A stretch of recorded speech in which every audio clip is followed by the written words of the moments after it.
अस्सलाम वालेकुम my dear students. आज हम जो एक्सरसाइज डिस्कस करते हैं वो चैप्टर नंबर 12 का कोऑर्डिनेशन एंड कंट्रोल चैप्टर के मुतालिक है। तो चलिए चलो अपने लेक्चर का आगाज़ करते हैं। सबसे पहला एमसीक्यूज जो है वो है कि insulin is a hormone and is secreted by liver, pancreas, stomach, both by both liver and pancreas.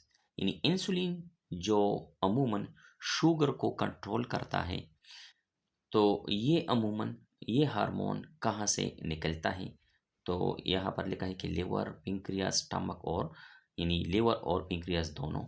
तो ये अमूमन पेंक्रियास जो है ये अमूमन सिक्रीट करते हैं, जिसका हम कहते हैं कि जो बीटा सेल होते हैं वो इंसुलिन को रिलीज करते हैं।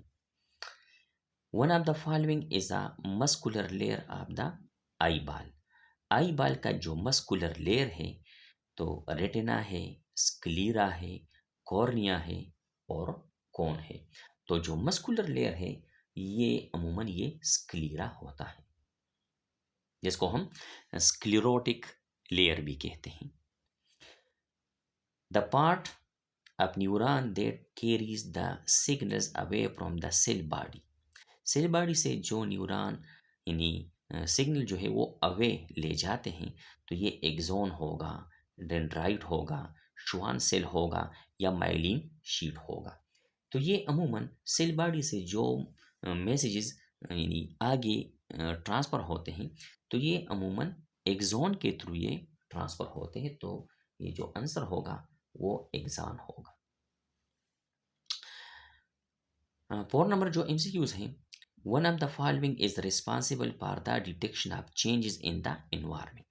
इन्वायरमेंट में जो चेंजेस होती है, जो मुख्तलिफ़ किस्म के स्टिमुलाई ये होते हैं, तो इसको डिटेक्ट करने के लिए कौन से जो आर्गन है वो यूज़ होते हैं या हम कहते हैं कि वो इस्तेमाल में लाए जा सकते हैं। तो रिसेप्टर्स होते हैं, न्यूरॉन होते हैं, इफेक्टर्स होते हैं और तमाम होते हैं, यानी ऑल ऑफ देम, मतलब ये तीनों हो सकते हैं। तो हमारे पास जो है यानी जो रिसेप्टर्स होते हैं, ये असल में ये सेंस आर्गन जो है ये रिसेप्टर्स हैं। तो पायोसेंस आर्गन में ये हम कहते हैं कि ये रिसेप्टर्स, इसका जो आंसर है वो रिसेप्टर होगा। यानी आई है, एयर है, नोज है, टंग है और स्किन है। Which of the following is true about the cerebral cortex. Cerebral cortex के मुतालिक कौन सा जो यानी एमसीक्यूज है वो ठीक रहेगा? It is located deep in the brain, it is the folded outer covering of the brain, it is located at the back of the brain, and it is part of the peripheral nervous system। यानी कौन सा जो option है वो ठीक रहेगा?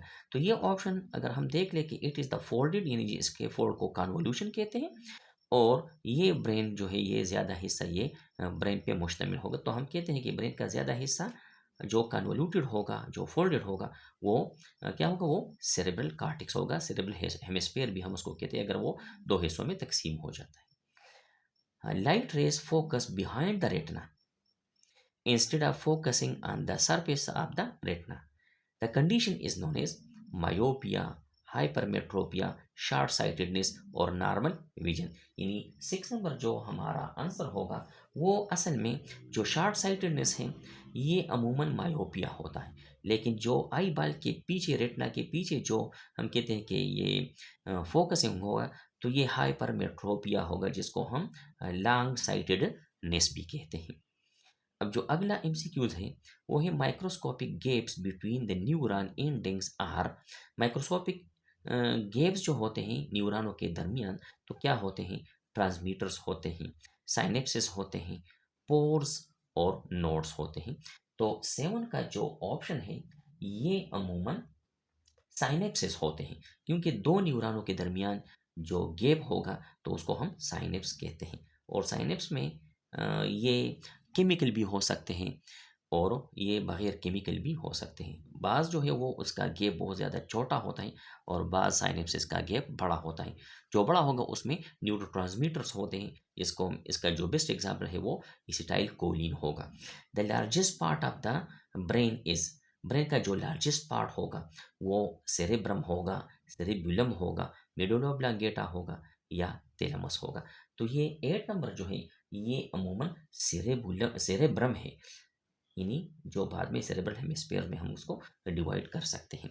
अब जो 9 नंबर एमसीक्यूज हैं, intelligence is under the control of. Intelligence जो है ये किसके कंट्रोल में होता है या ब्रेन के कौन से हिस्से में होता है? तो सेरेब्रम में होता है, सेरेबुलम में होता है, थैलेमस में होता है, हाइपोथैलेमस में होता है। ये भी हम कहते हैं कि ये भी सेरेब्रम में होता है। इंटेलिजेंस जो है, लर्निंग है, मेमोरी है, ये तमाम सेरेब्रम के साथ जो है वो कनेक्ट होते हैं या लिंक होते हैं। Mix nerves are made of. Mix nerve जो है वो किससे बनते हैं? Axon of sensory and motor neurons होते हैं। Cell bodies of sensory and motor neurons होते हैं, एक्सोन ऑफ इंटर न्यूरॉन्स होते हैं और cell bodies of inter neuron होते हैं। तो ये अमूमन जो मिक्स नर्व्स होते हैं, तो मिक्स नर्व्स में सेंसरी और मोटर न्यूरॉनों के जो एक्सोन्स होते हैं वो उस नर्व्स में पाए जाते हैं। तो जो आंसर होगा वो ए नंबर ऑप्शन जो है वो ठीक होगा। अब 11 नंबर जो है, अब 11 नंबर अगर हम इसको अ, इस तरह कर ले कि 11 number, the part of the brain which you use in recalling your memories is cerebellum, limbic system, thalamus और हाइपोथैलेमस। तो कौन सा होगा? तो हम कहते हैं कि ये अमूमन ये लिम्बिक सिस्टम जो है इसके साथ ये हम कनेक्ट करते हैं कि जो ये खसियत होगी in the part of the brain which you use in recalling your memories, यानी जो मेमोरी आप रिकॉल करते हैं या किसी चीज़ को खातिर में लाते हैं कि ये इस तरह, तो ये लिम्बिक सिस्टम के साथ जो है ये होता है। अब जो 12 नंबर एमसीक्यूज हैं, ये होता है कि which of these acts as a both is an exocrine endocrine gland, यानी एक्सोक्राइन भी है और एंडोक्राइन भी है। तो ये कौन सा होगा? तो पिट्यूटरी, थायराइड, एड्रीनल और पिंक्रियास। तो ये तीनों तो एंडोक्राइन है और पिंक्रियास जो है ये एक्सोक्राइन भी है, ये एंडोक्राइन भी है।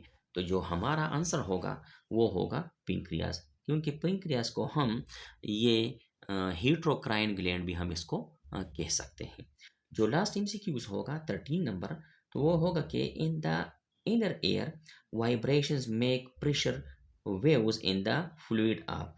कौन से फ्लूइड में ये वाइब्रेशन जो है वो सेट जो है वो होता है? तो वाइब्रेशन सेट होता है अमूमन कोक्लिया में, स्टेपीज में, ऑडिटरी नर्व्स में और सिमी सर्कुलर कैनाल्स में।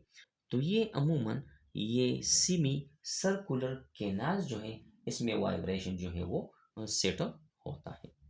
तो ये हमारा आंसर होगा। उम्मीद है ये लेक्चर आपको समझ में आया होगा।